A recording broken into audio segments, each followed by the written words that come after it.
Hi, this is Marie Zara, and welcome. Thank you all so much for participating in our webinar. As you can see from the agenda, what we're hoping to accomplish here is we wanted to make sure that all of our sponsors are those who are active on social media utilizing, which is pretty much everyone, I think, that they're making the most of the relationship, getting information out there so that not only so that your constituents and your followers are aware of your support of the PhD project, but also so that you're able to connect with our members who are also active on social media, make them aware of different things you have going on.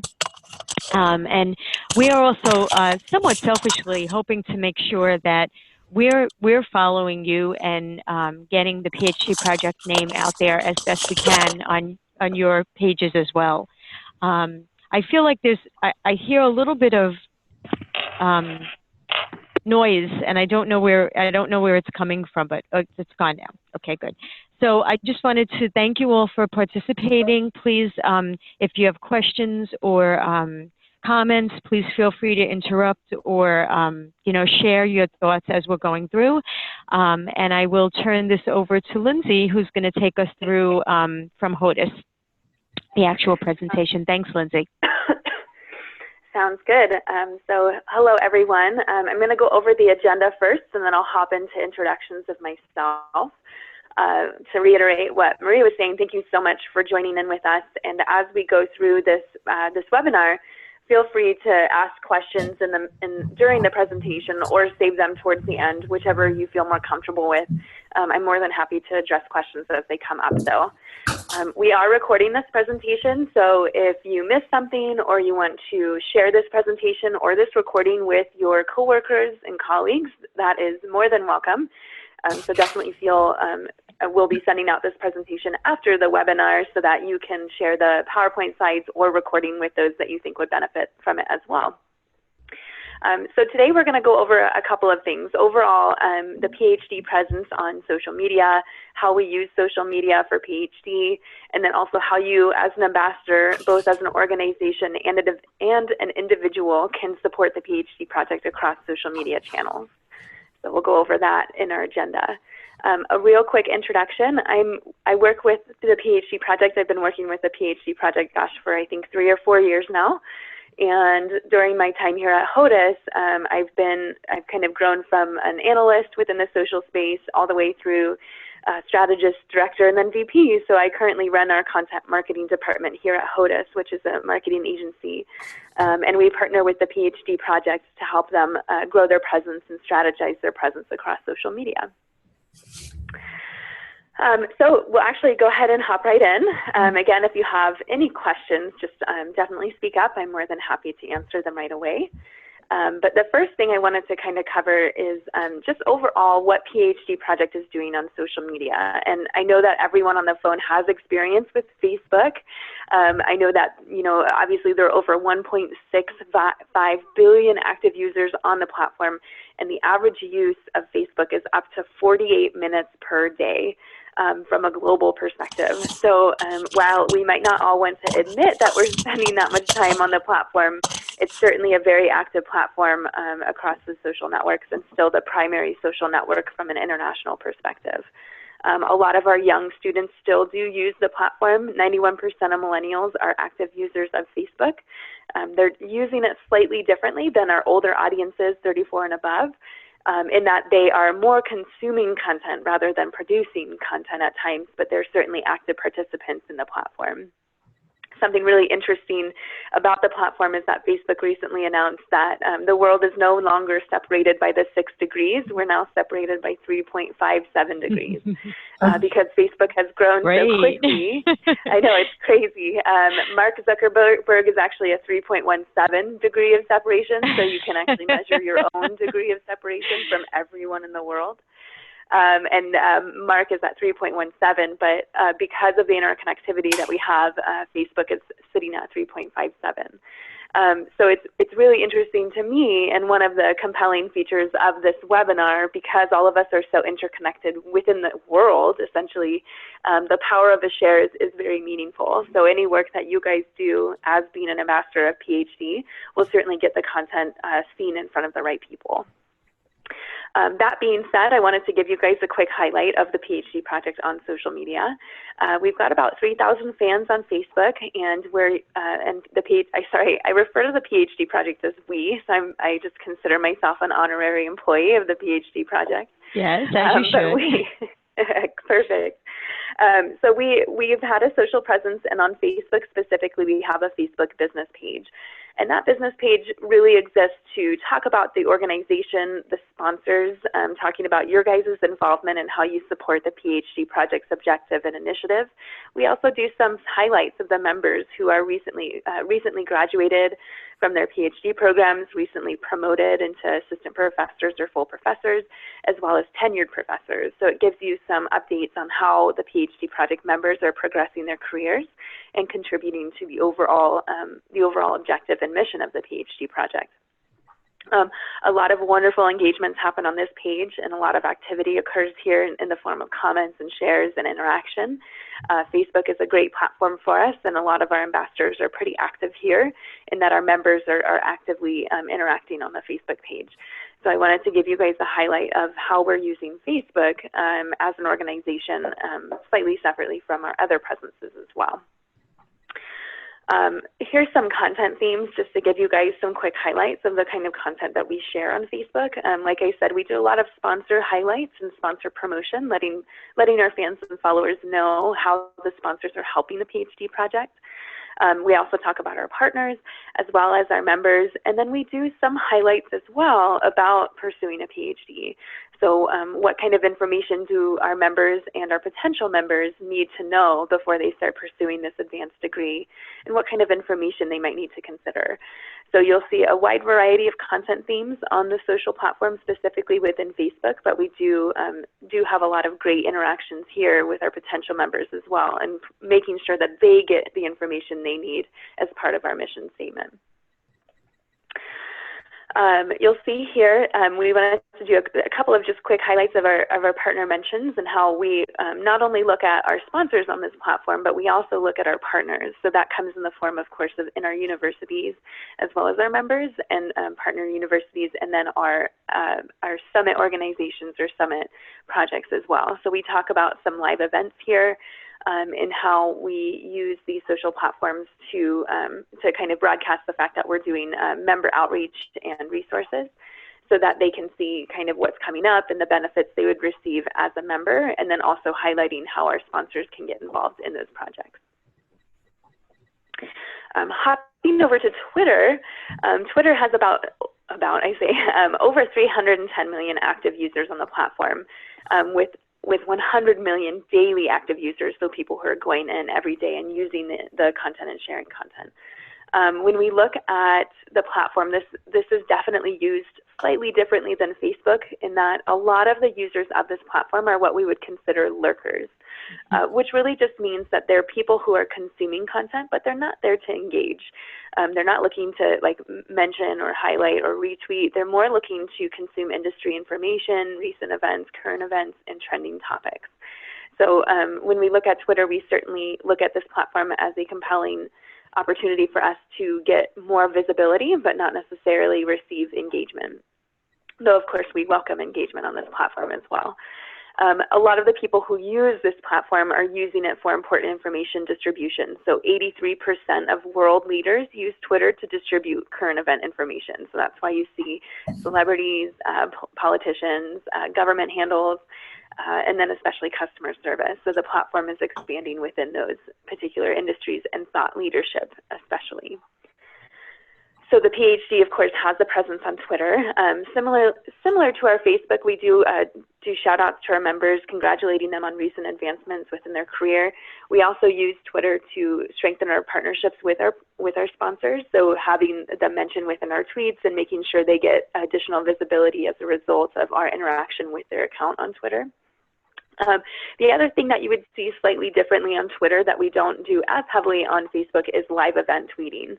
So certainly you guys are all aware of our conference that happens in the fall or later this year, and part of that conference is sharing content from the actual event, so quotes and topics from the speakers and panel sessions and et cetera, so that we can make it a little bit more interactive for those members who weren't able to attend the conference that year. We do post every day. We have almost about probably over 1,200 followers at this point in time, and we have, over 1,900 followers at this point in time. We have several followers, and we also highlight our sponsors on this page and making sure that we touch base with our sponsors and their social accounts to find good opportunities to highlight their interaction and support of the PhD project on Twitter. Special content for this platform is kind of interacting with our partners and our sponsors here, is making sure that we're interactive on this platform and supporting the content around the PhD project, but also broadcasting the fact that we have new sponsors and partnerships on this platform. We do try to tie these back to live events as well. The strength of Twitter specifically is current event and trending topics, so anytime we can capitalize on recent events and live activities, we certainly incorporate that into our strategy. The last platform where we're primarily active is LinkedIn. There's over 400 million active users on the platform, and it's active in over 200 countries. The downside to this platform, of course, is that it's not as widely used on a daily perspective, so we do have users who interact on this platform about for 17 minutes per month. That's the average. But as a result of this platform being introduced, and skills, which is a new feature on the platform, well, not new, but a feature on the platform, over 380 million skills have been listed. So people are certainly active on the platform, just not quite in a daily capacity. And to give you an understanding of the potential for visibility on this platform, the average connections per profile is around 200. So certainly when we're sharing content on this platform, it definitely gets increased visibility and impression count. So it's one of the easier platforms to get our content noticed. Unlike Facebook, which can be somewhat of a challenge to get our content noticed because there are algorithms behind the platform that prevent our content from being seen all of the time. So it's definitely more of a challenging network for us in that capacity. For LinkedIn, we do have a company page. This is our newest social property. So this was, I think, launched about a year and a half ago. But we have about 890 followers, which I remember very clearly launching this account when we had 1 or 2 followers, which was the PhD project employees. So it's grown pretty rapidly within this space. And again, I think one of the primary reasons for this rapid growth is that LinkedIn tends to be the easiest platform to gain traction and visibility. So definitely a good platform for our users, members, and sponsors. The content on this platform, of course, are talking about peer support, thought leadership, and organizations like the PhD project, giving some understanding behind the impact that the PhD project makes in their space and on their mission. And then we also do highlight our members, as our members tend to be slightly more active on LinkedIn because of the professional tone of the platform. We also have a group on LinkedIn. So this group has almost 3,000 members, and this group is primarily focused on providing more information to our members, but we invite anyone who is sharing a dream in the PhD project's mission and objective. The PhD project's conversations really circulate around recent industry developments, why it's important to pursue diversity as part of higher education, anything that really aligns with our mission and objective statement, but it's more of a conversational tone. So we invite interaction on the discussion group to make sure that our members, our sponsors, and our partner organizations can see the conversations that are occurring as a result of our members being a part of this, a part of the mission and pursuing these goals to improve the diversity of higher education. So it's certainly a great group to be involved in. It's very active. We do have featured posts from Bernie, who comes in and posts frequent content topics and kind of provides that thought leadership and guidance for the overall organization. So I definitely recommend becoming a member of this group, even if you're not an active member, just to get exposure to the conversations that are happening as a result of us prompting these discussions within this platform. To give you an idea of the content posted here, we actually do have a lot of activity from our members and ambassadors currently. They post their own topics. It's not just driven by the PhD project. So certainly within here, we have our members posting content topics that would be compelling to people pursuing higher education, as well as sponsor organizations that would be considering their interaction and partnership with the PhD. This particular discussion topic was posted about a week ago, but it was talking about the most popular class at Stanford and how it was relationships. And I think it's a very compelling topic at this particular point in time with our current events and trending topics, and how we can facilitate these conversations as a result of the group. So overall, that's our social presence for now. We definitely consider different social networks as part of the expansion, but we're working on developing our current social projects, and that's kind of the result of this sponsorship is partnering with our sponsors and our members and our partners, partnering with our partners to make sure that we are gaining exposure and sharing our efforts on social media, because much of social success comes from ambassador activity. So we're actually going to hop into the next section, which is talking about supporting the PhD project on social, and of course how that benefits you guys and your sponsor organizations. So kind of that the what's in it for me section of the webinar.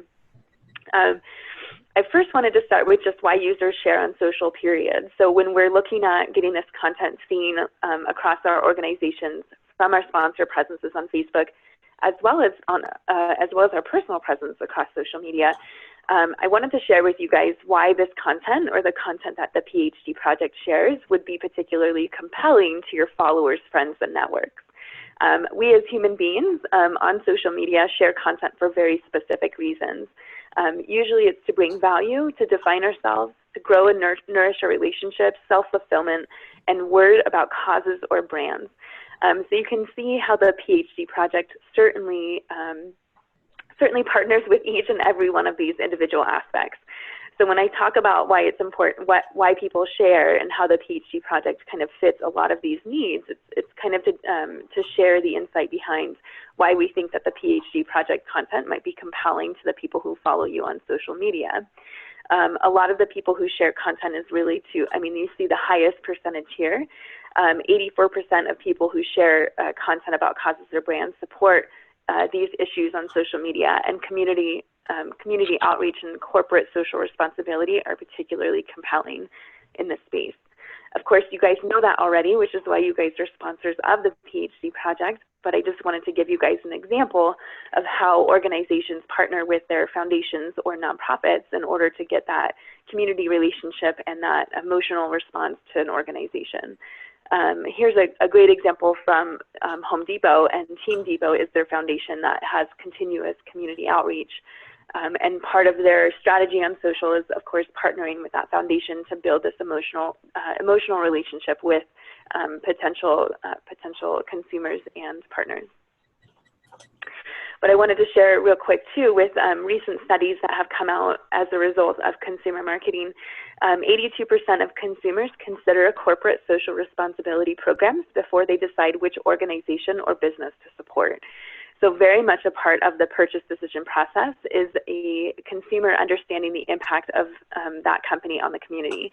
So it's certainly more expansive than just the quality of the quality of the product, or the quality of the partnership or service. A lot of the purchase decision behavior is actually being motivated by corporate social responsibility. And that generosity is now the new marketing. So companies that invest in community organizations build a more loyal customer base, and they actually have happier employees. I've been in recruitment marketing for about 6 or 7 years now, and part of recruitment marketing is understanding what motivates employees and what engages employees. And I can tell you without a doubt, sometimes the most successful content that we share on social media are the partnerships like the one featured here on Northrop Grumman Careers. It's an organization showing that they're invested in diversity, community outreach, et cetera, and that this content is usually the highest engagement rate across the board on any company, any industry, any social platform. Community outreach content pieces like this are definitely the most successful. it's one of the reasons that it's the most successful. It's kind of alluding back to that why people share, and that the people share these content pieces because they heavily believe in these partnerships and community outreach, and it's part of defining themselves when they share the content pieces. So we'll go into leveraging visibility. So of course, this is kind of the bulk of the webinar today and how you can support the PhD project. We kind of laid the foundation of where we are and then why we're asking for your help and the what's in it for you.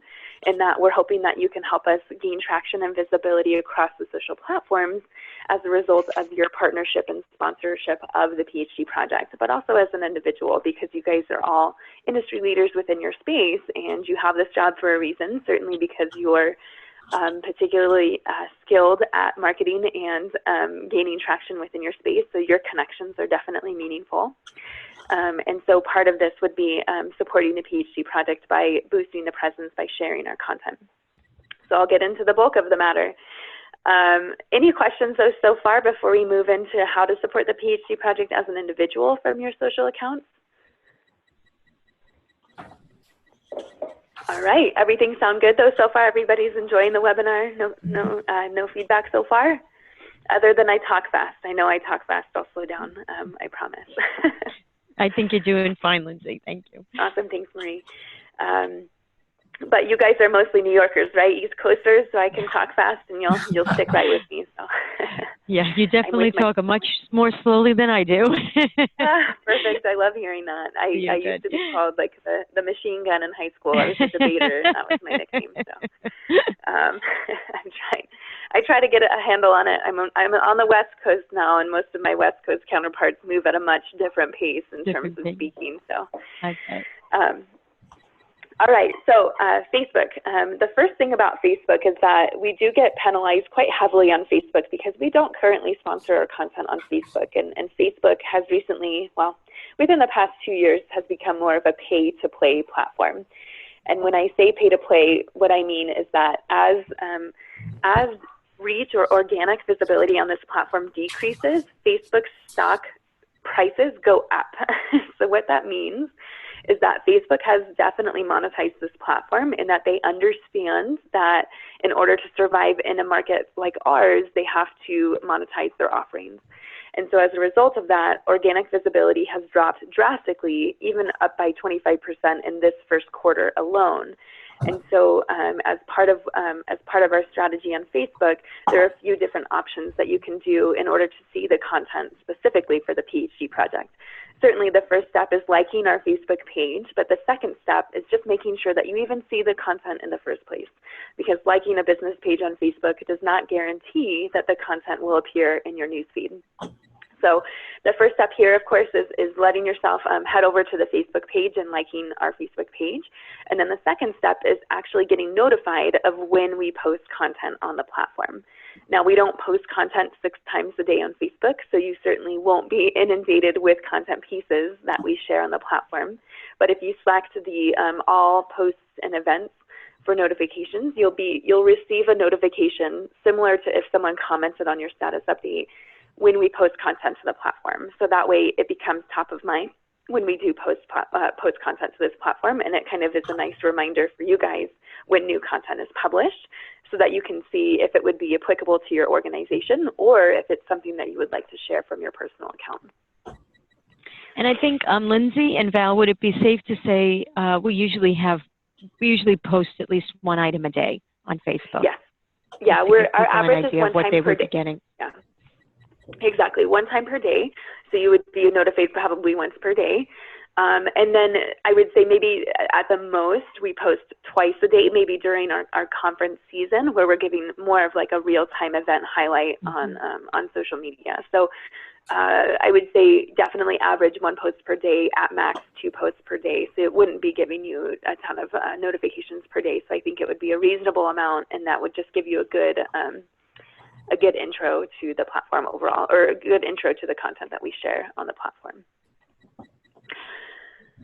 When we do post new status updates or content pieces, definitely, I know that you guys know how to engage on Facebook, so I won't spend a lot of time here, but I just wanted to give some background and insight behind why we're asking for engagement specifically. Certainly we ask for likes, comments, and shares, the content or the share types or engagement types that are especially meaningful on Facebook is the share and the comment. And the reason behind that is that Facebook measures the interactions on posts, and as a result of the engagement on the post, your content becomes more visible. Not just from the perspective of me sharing content gets it shared to my personal connections, but also from the impact that Facebook's algorithm, which is called EdgeRank, measures activity on a post, and as a result of that activity engagement percentage, they make the content more visible to the followers of the PhD project. So not just the people who are connected to you individually or who follow your business page, but they also kind of measure the activity on the post as an indicator of the content success. So across the board, when we ask for engagement on this particular platform, it's really to impact that algorithm so that our content receives more organic and viral visibility on the page. Similarly on Twitter, Twitter's a little bit easier to gain that organic visibility, though they are transitioning into non-chronological content results. So very similar to Facebook, the content that you will see on Twitter is more dictated by content that you interact with frequently, the recency or how soon that content was posted or how recently the content was posted, and then also how your behavior impacts the content. So if I interact with a particular kind of content piece, I'm more likely to see that content in the future from that account and from that topic. So while Twitter hasn't fully transitioned to the way of Facebook, it is certainly moving in that direction. So content visibility on this platform is definitely being impacted. So of course, first step would be following the PhD project from both your personal and business accounts, but you can also check back to this platform. You can set up notifications on Twitter that would send you a text message alert. That's underneath this settings device right here. The downside to this is that it's not similar to Facebook in that the notification would go to your mobile or would go to like the app on your mobile device. It's a little bit more in your face of a notification. So it's definitely up to the individual whether or not they want to activate that kind of notification, in that you can get a text message sent directly to your mobile device when the PhD project posts content on Twitter. I certainly use it for some industry leaders because I follow over 2,500 accounts from my Twitter account. So obviously that's a lot of information to consume. So to make sure I don't miss specific call outs, I actually added certain alerts to the industry leaders that I respect and follow to make sure that I see any articles that they post.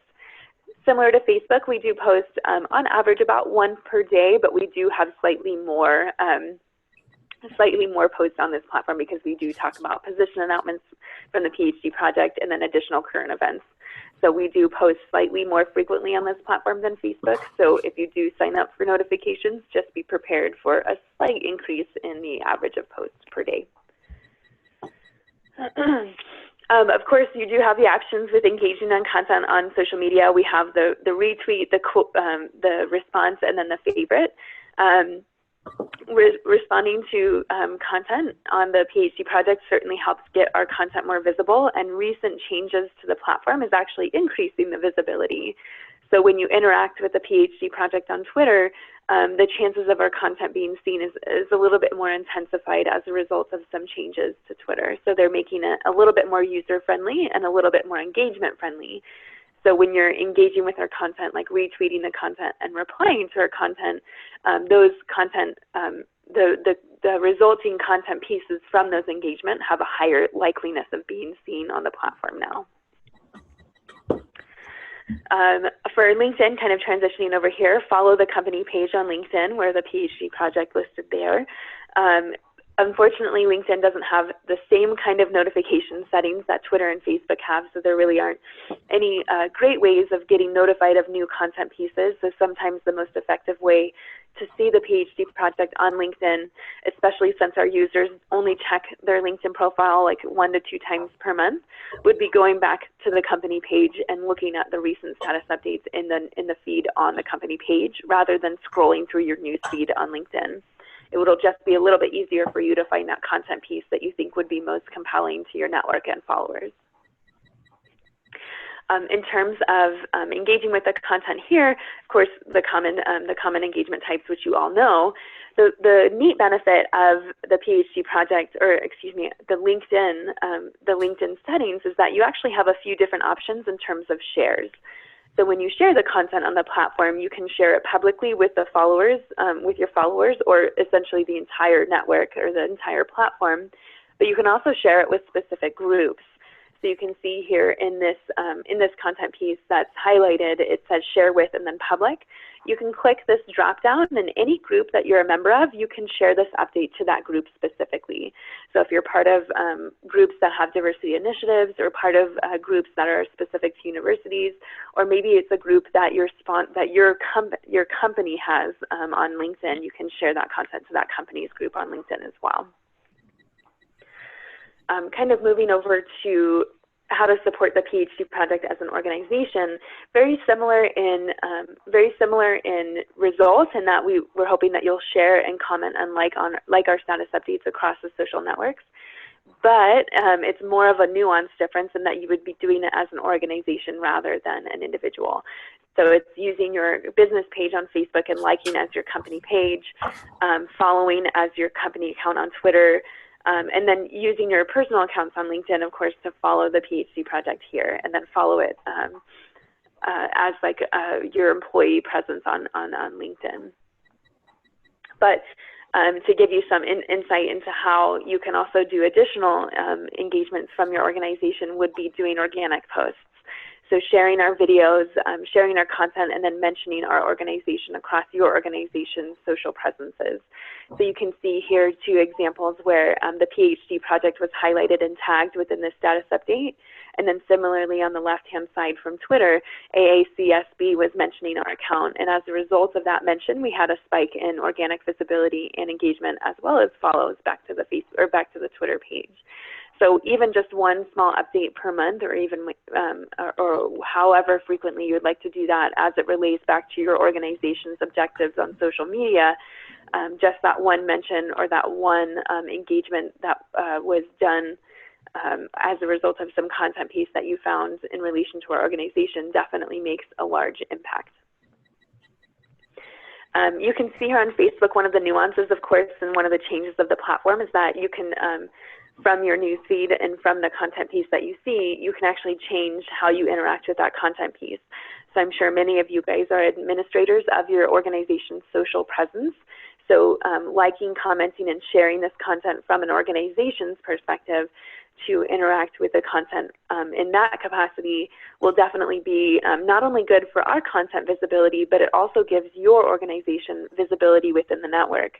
So since we have about 3,000 fans on the Facebook page, anytime that you comment or interact with our content, our users will see your comments from your organization's perspective. So not only does it boost our content, but it gives your organization additional exposure and good feelings because of the support you provide to the PhD project. So we'll be kind of driving traffic back to your pages as you drive traffic back to ours. So it's a great symbiotic relationship in that we can certainly help drive new fans back to your page, as well as getting our content more visible on the platform. Similarly to Twitter, they would definitely be seeing content that was interacted with from the organic perspective of social media. So when you're signed into your organization's Twitter account here, when you interact and mention our account as well as respond to our Twitter, our tweets, you would see the content pieces, or our users and our followers on social media would see those content pieces, and a result would be traction back to your Twitter account as well. Also, as a result, of course, anytime that you mention our content or share our content, we're able to see that mention, and we can retweet your content as well to drive more people back to your to your Twitter account here. And then, of course, on LinkedIn, this one is a little bit more difficult, of course, because LinkedIn doesn't have quite the capacity to share content from our page as an organization. So you have to do it more organically, which means that you would have to take the content piece, copy and paste the article, or essentially mention us within your company page status updates. It's not quite as simple as using Facebook as the business page and sharing content in that capacity, but definitely add your own commentary to the content piece that we've shared and taking guidance from that and sharing it to your company, followers on the platform. And then, of course, the last option here is that we're constantly updating our website. So anytime you can certainly go back to our website to find new press releases, new engagements, new current events, upcoming live events that we're hosting. We're certainly expanding into different content types here, so doing some member highlights within an updated blog post potentially. And then, of course, we do share just additional updates or new sponsorships as a result of our partnerships with organizations for the PhD project. So definitely check the website for new news, press releases, etc. And you can share these on social media as ways to highlight the organization on your organization's social presence as well. The last piece of this webinar is giving you guys some quick highlights on how to update your social presence overall and how you can update your social presence to make sure that you're protected from an individual perspective, as well as kind of optimizing your presence on the platform. So I say this because a lot of times our Facebook users, and really the average number of times that our Facebook users themselves update their privacy profile settings is usually once, and that's when they launch their Facebook account. We wanted to just give you some updates to the platform and how you could update your privacy settings so that if you're sharing content from a personal perspective and that gets you additional visibility from the platform users, we want to make sure that you can update your privacy settings to protect yourself in case you don't want all of your information shared. So of course the privacy settings are really, you would go, most of you know where to find the privacy settings. Of course you're all users of social and Facebook, but you would go down to your settings located on the right hand side, and within the settings you can update your privacy. For the most part, we do recommend that the content that is seen would be only seen by your friends and not everyone. So we recommend editing this feature specifically to make sure that your content pieces are only seen by the people you're connected with. But the second thing that we do recommend here is that make sure that your timeline posts, which is the second option under privacy, the only people who can post back to your timeline are the people that you're connected with as well. And that's just to make sure that people who might find your page as a result of interacting with you on Facebook, the only people who can post content to your page would be people that you know. But the really cool thing about Facebook is that every single piece of information that you post to the platform, you can optimize or customize in terms of who can see what. So you can see listed here in your About section these categories: work and education, places you've lived, contact information, family and relationship details, and life events. Each of these different categories, you can see here on the left-hand side, you can choose what content is public, what content is private, and then what content only your friends can see. So you can update individual pieces of About information so that if you only want people to see where you work currently from a public perspective, you can update those settings. I do recommend updating them so that most people can't see where you're located or where you've worked in the past, or just customizing this information to your level of comfort and checking these About settings at least once every 3 months, so that when you do share content on the platform, the content that is seen by the public and people you aren't connected with is information you feel comfortable with. Similarly, you can do that with your photos. The only thing you cannot do that with is the cover image and your profile photo. So cover images and profile photos are visible to the public. It's not something that you can customize in terms of private, except for like older photos that you're not currently using for your profile image and your cover image that you've used in the past.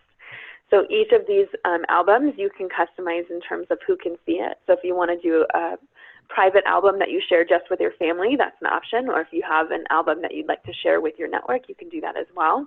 Or if you have an album that you'd like to share with the public, you can make sure that that setting is indicated there. And the best part about this is that you can check your work. If you're curious to see if what level of content a stranger would see, you would go back to your timeline and click these ellipses here, and you would click View As. And when you click View As, that means that you would see your profile as a stranger, and you would be able to see the level of information that is visible to people who are not connected with you. I find this especially important because you may think that your privacy settings are updated to the point that you would want them to be, but it's always good to double check. So we'll move quickly into Twitter. Twitter has less customization around profile settings, but they also have just less information in general. So there's not as many content pieces visible on the platform, so you're not sharing like your life work. It's more you're sharing just a very small snippet within your bio. But there is one thing that I do recommend changing on your profile settings, and that's location information. When we're tweeting, the default setting on your account is that your location will be shared.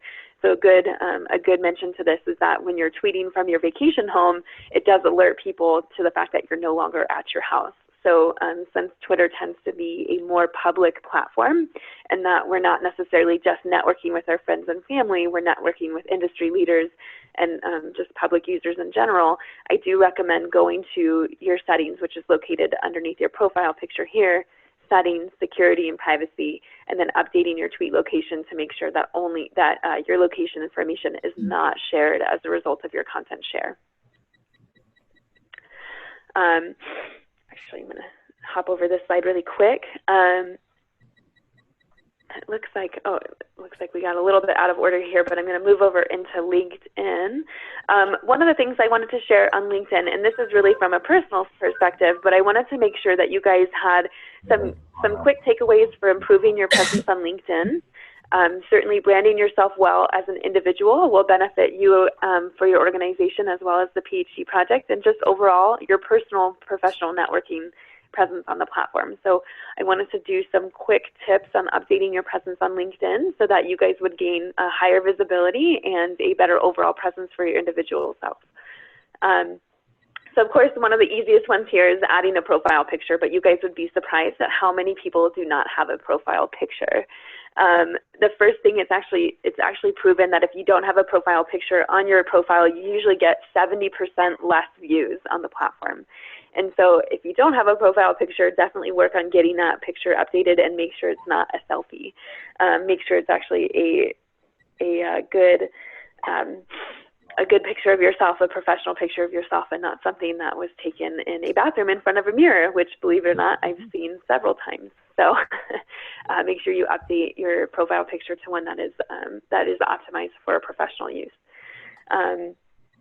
Similarly, your headline is the first thing that people see in search results, and it is search optimized. So depending on your current objective for your career, make sure that your headline would be most applicable to your current position or your current goals.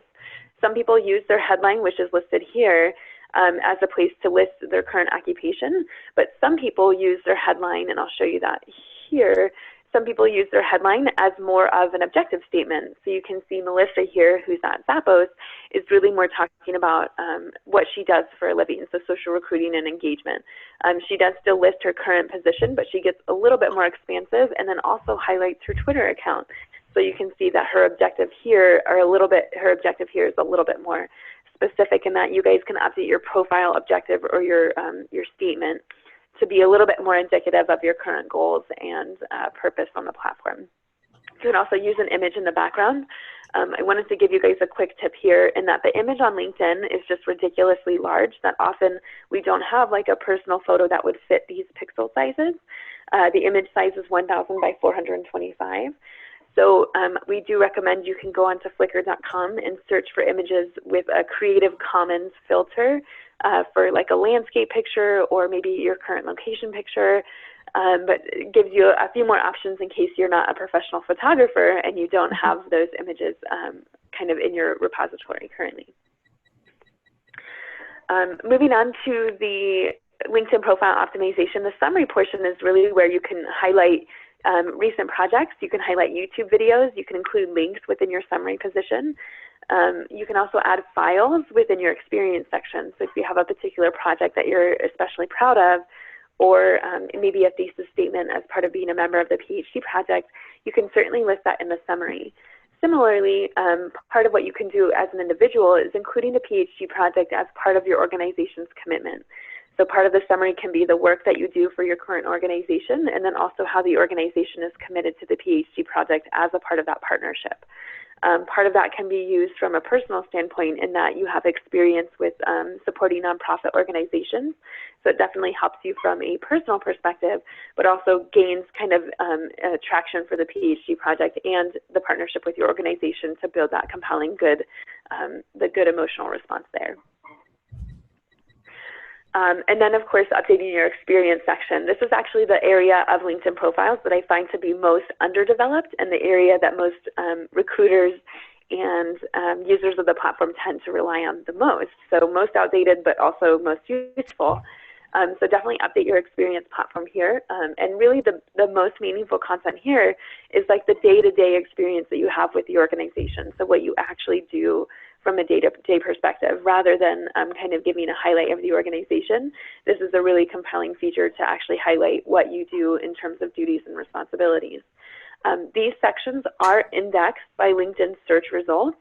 So from terms of a professional networking perspective, when you add a particular keyword to your experience section, it does make you more visible within search results to recruiters and networkers on the platform. Similarly, the endorsements may not be a search ranking factor yet, but it is something that we anticipate. So you have skills on your platform, and those skills should be aligned with your current objective as an individual and professional. So make sure that you're listing the skills that you'd like to develop or that you do develop currently and that you currently use within your current role.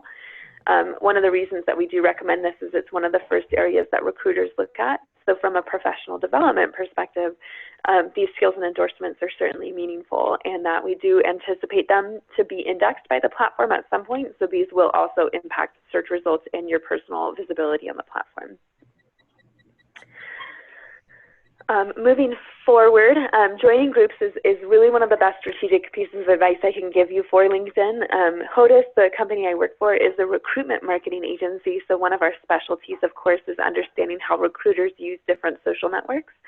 And joining groups is really the most effective way to expand your influence and network because it reduces your third-degree connections. Currently on the platform, you cannot connect with someone who's a third-degree connection. You have to be a second-degree connection. So joining groups makes that person a second-degree connection. So building out your network, joining the PhD Projects Network group, joining similar groups to your industry, and building that professional development in that capacity will certainly help you gain exposure to the industries that you are hoping to build an influence in. And then kind of moving forward, just so you know, searching for LinkedIn groups can be very specific. You can search for industry groups, you can search for professional development groups, you can search for job opening groups, and then of course joining the PhD project group on LinkedIn as well. The last portion of, well, I said that before, but this is kind of a wrap-up section for us, kind of giving you next steps in terms of how your organization and individual can support the platform and presence of the PhD project. This is kind of next steps, so using some of those tips to update your LinkedIn profile, building your network by joining groups and inviting people to connect with you, interacting with a PhD project from both a personal and organizational perspective, and then of course sharing content about the PhD project that you found either through our website or our social presence as well.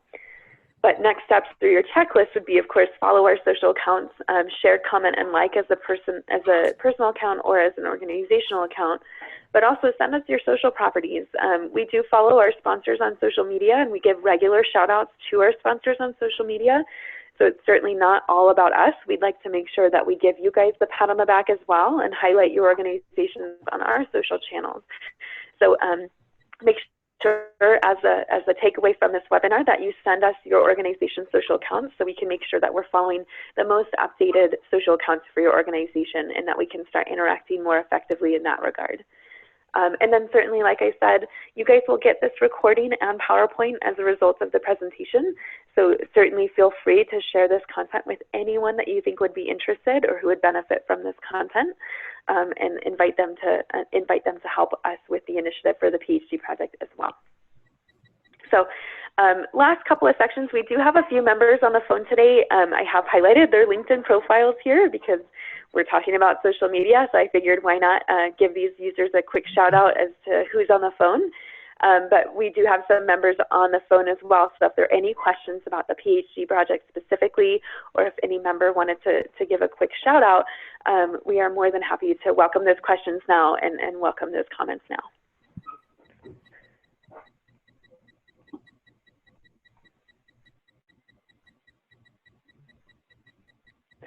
All right, so no questions. Marie, did you want to say anything in wrap up, or kind of ask any questions yourself, or invite any of the users on the phone to kind of do a quick commentary?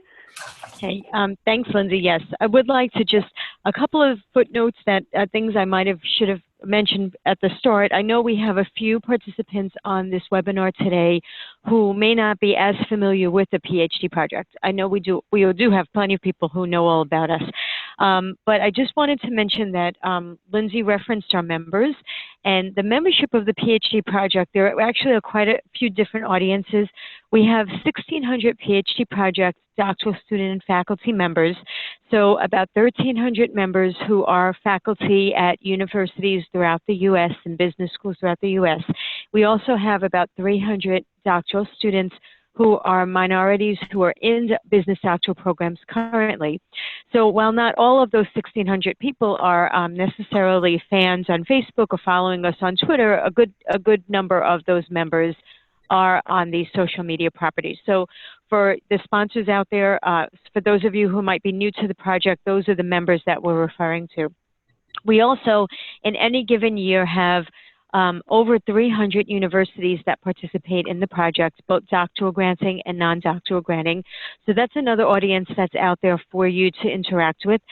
We have a few of our university representatives on the line. I know Nancy Crouch are out there, and hello. Hello. And so, and we do have a number of universities. You saw from some of the examples Lindsay presented that we do have universities that are out there following us and posting information. So keep that in mind as well. It's a great opportunity to connect with our participating schools. We have over 20 corporate, foundation, and other nonprofits that are sponsoring us, many of whom are on the webinar now. So just to give you a little bit of context of the types of people that are out on our social media, those are the people you would be connecting with, or organizations. If any of our members who are on the line right now have any suggestions or thoughts, or just if you wanted to share types of information that you like to see from our sponsors, we'd welcome that now, so that some of the organizations out there might be thinking about a little differently about the information they're posting. I have a question. This is Nancy Crouch from UConn. Our university belongs to a consortium called DocNet, and we go and provide forums for folks interested in PhDs in business. And I'm wondering, so could we post something like when we're going to be at Berkeley or when we're going to be at University of Arizona or something like that this fall? Yes. Can we post it on Facebook? Absolutely, we would encourage you to do that. And actually, Nancy, Scott and I spoke about us doing that, the PhD project, sharing information, not only just with the broad social media audience that we have out there or followers, but also we are going to reach out to our members directly to let them know that you're going to be hosting a DocNet event at their university. Okay. That's something that we hadn't been doing. But I would encourage you to also, from your end too, from DocNet's perspective, get information out there. And if you want to have a call or a quick conversation with Lindsay and Val offline afterwards, we could talk about maybe what else we can be doing to make those connections. Okay, thank you. Thank you. So any other thoughts, comments, suggestions? Can you hear me? I hear someone out there. Hey, this is Anthony Hood. Can you hear me? Hey, Anthony. Yeah, Hey. Is that Anthony? Yes. So quick suggestion. I know oftentimes universities will post when they have job openings. For those of us who are mentoring pre-doctoral students, I haven't seen any notices of when schools have positions open for when they're accepting new doctoral students. So maybe they have 3 or 4 different openings for new PhD students. So is there a way that universities post when they have those openings? Nancy, do you have any thoughts on that? Whether the DocNet schools would be open to doing something like that, sharing information on their, maybe even deadlines for their doctoral programs? Yeah, I think those are great ideas, and I think we haven't talked about it before. I know some universities, they don't take students every year. It just depends on how many students matriculate to the program. But I think it would be helpful for students to know, who has which openings. So right now, when we have positions available, I've contacted Marie or someone from PhD Project, and they've put it into your, I think, print media or something like that. I'm not sure exactly where you put it, but I think what I'm learning today is that we can go a step further and put it into social media and make sure you're seeing it from us, right? Yeah. So like we're posting it on our site, and then we're connecting to your site as well at the same time, not just us sending you information. Right. And Nancy, I think, well, what Anthony's talking about are opportunities for doctoral students also, not just the faculty positions. Those we post, the universities that participate in the project are able to distribute their positions for faculty, adjunct, lecturer positions. So we share those via email as well as post them on social media. Okay. But I think Anthony's taken it a step further, which is something that I don't believe we've done, although we maybe you have and I'm just not aware of it, which would be sharing information to let the potential students, doctoral students, know that you have opportunities available in your doctoral program. Okay. And that would be a great thing for us to do, coming off of the November conference, maybe even in advance of the November conference, because we have, 350 people coming to that event. So if they know that you are actively recruiting for doctoral students, it would prompt them to come visit you at the university fair or also just to interact with you on social media. Sure, and if the universities want to, publish their statistics on, average GMAT scores and, what funding is available, I think that will be helpful. And that could be posted in the Facebook group that, when students, have been notified that they've been accepted to the November conference. I mean, that information pushed out through the That's true. We have separate Facebook group pages for the participants, the cohorts year by year. So that would be great information to share with the students, potential students, before they come out in November to Chicago. So that's a great idea. We'll have to, Nancy, we'll talk to you and the DocNet group about how best to accomplish that. I mean, I think it would be best if the schools posted it directly, but we would have to make you then members of those different participant groups. Good idea. So I'm making a note to yeah, I am as well. Make that happen. I don't know how to do that, but someone here will. So we'll have a call and we'll talk to you a little bit more about that, Nancy. Thank you. And Anthony, thank you for the suggestion.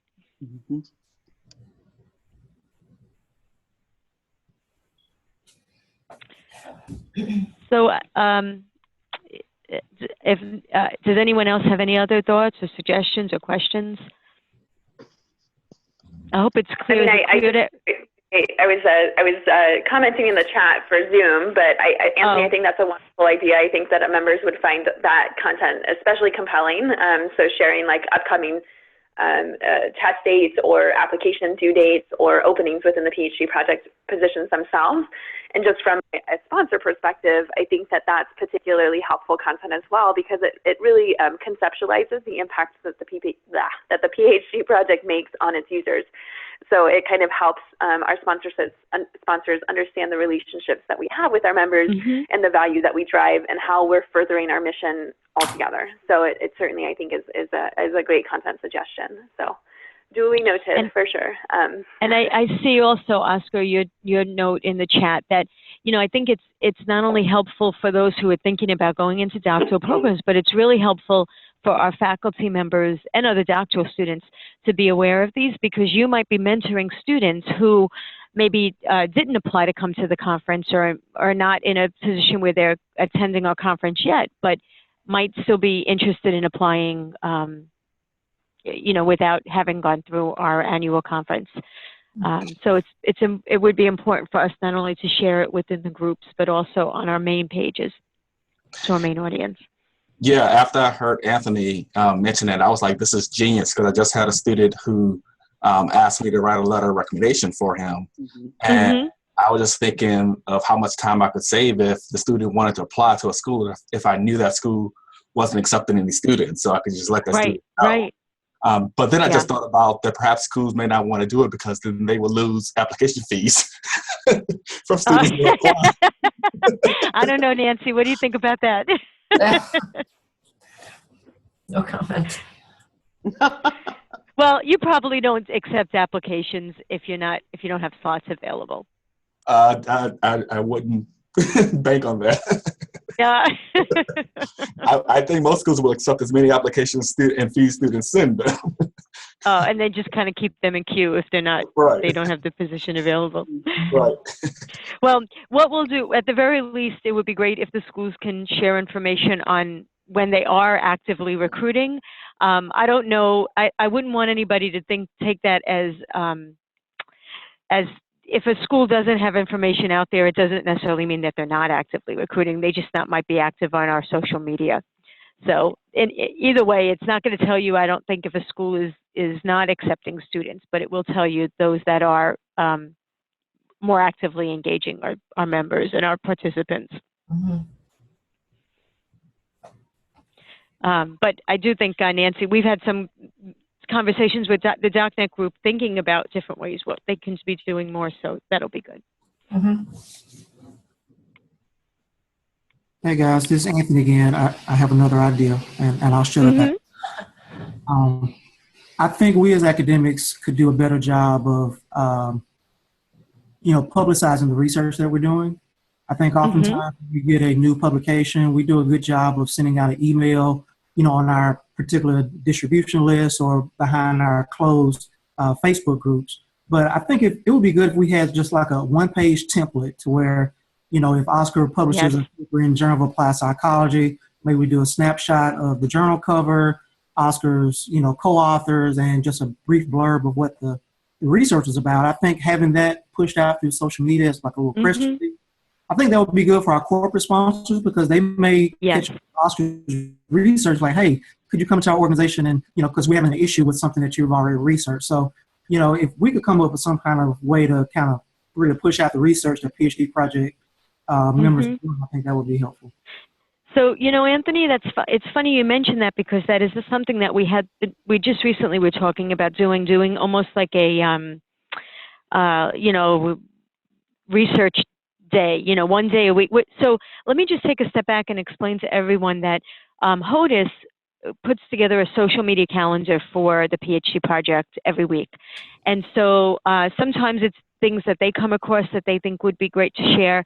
Oftentimes it's information that we share with them, but they organize a calendar for us so that each week we know that certain information is being posted. We're able to track that, keep track of that so that we're not being redundant, and also to make sure that we have a consistent presence across all the platforms. So one of the things we were thinking about doing at some point was having almost like a research corner once a week so that we can share information, really because I think the sponsors, universities and sponsors, corporate sponsors and universities would be interested in hearing about what our members are publishing. Right. Or focusing on.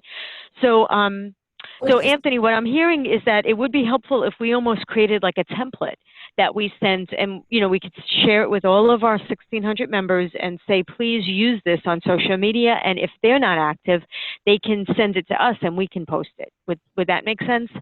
I think so. Does that sound like that would work?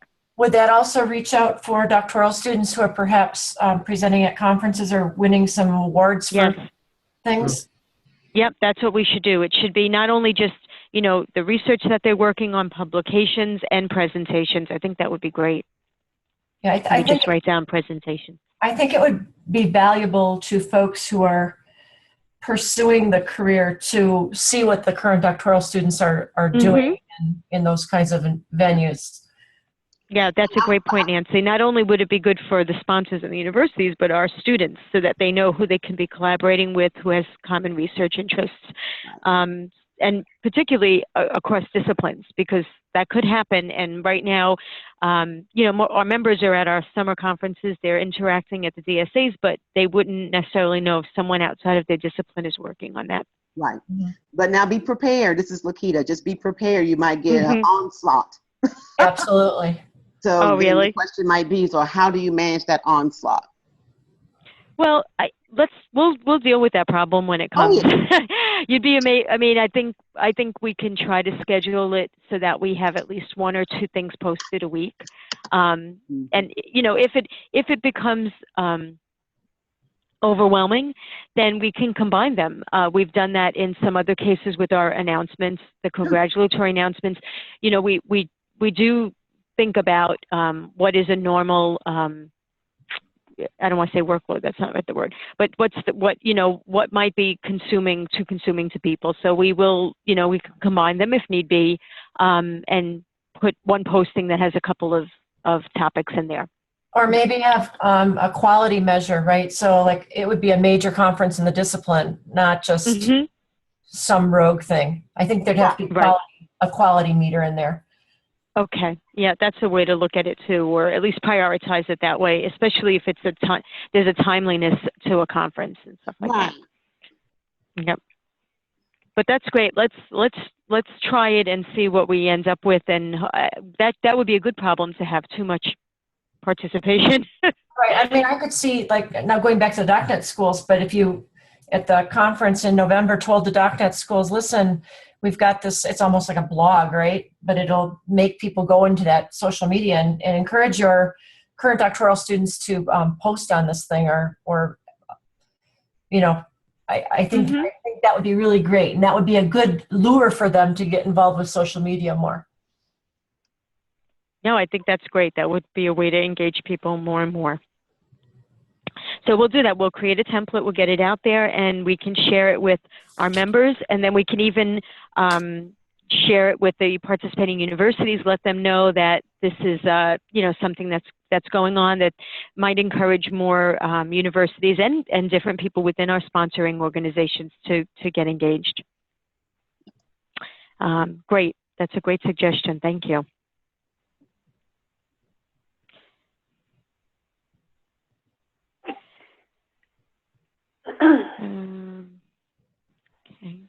I mean, we can certainly take any. Are there any other questions or commentary? I love all the suggestions. They're wonderful. So I always love hearing back from the members. It definitely helps us with our social strategy overall, but it's always exciting to hear. So thank you, Anthony.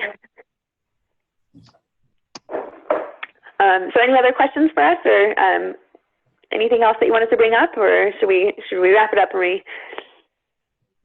I think we're good. If no one has any other further discussion, then I want to be considerate of everyone's time, and we kept kind of this last half an hour for discussion. So I think we're good. I think we can wrap it up. And certainly if anyone has any questions, comments, thoughts once we get off, please let us know. You can contact me directly, Marie or Lindsay, and we can we'll address any questions and really, even more importantly, any suggestions you might have as you engage more and more. If there's anything we can be doing differently to provide a better platform for you, or any suggestions you have, please let us know.